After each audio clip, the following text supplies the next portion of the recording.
तर आजच्या मिनी ब्लॉगची सुरुवात होत आहे सकाळच्या 9 वाजता. तर भाऊ मला जायचं होता धानासाठी. धानाचा ऑर्डर आला होता. ट्रॅक्टर पकडलो आणि निघलो धानासाठी शेताकडे. तर बहुत दिवसांना ट्रॅक्टर चालवत होतो. तर बहुत मजा आली. बहुतच जोरात चालवलो ट्रॅक्टरही. मग हायवेस्टरचे धान होते. हायवेस्टरचे धान म्हणल्यावर कसा कापा पुरे धान आहे ते टालीतच पडतात. आहो हायवेस्टर भाऊ. तर तुम्हाला हायवेस्टरवर चढून दाखवतो का कसा कापते कसा का करते म्हणून.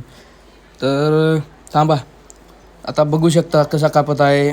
म्हणजे आता बाया माणसाचा कामच नाही राहिला आहे. पहा मशिनी आल्या ना त्याच्यामुळे. आणि पूर्ण दाणा आपल्या टालीत कसा आपल्या कब्जात येते. शेतकऱ्याचा माल भाऊ आपल्या कब्जात येत आहे आता. तर कसा थोडासा युनिक वाटला पाहिजे म्हणून भाऊ काहीतरी असा जबरदस्त करता. पण हा कसा संध्याकाळी बनवलेला ब्लॉग हो भाऊ. सकाळी निघलो आणि संध्याकाळी टाकलो हा. म्हणजे कसा झाला मला त्या क्लिपच नाही भेटल्या. मला लक्षातच नाही राहिला का ब्लॉग बनवायचा आहे म्हणून. तर निघलो भाऊ मग घराकडे जाण्यासाठी. तर तुम्हाला जरी थोडासा व्हिडिओ जरी चांगला लागला असेल किंवा नसेल लागला तरी सबस्क्राईब करा.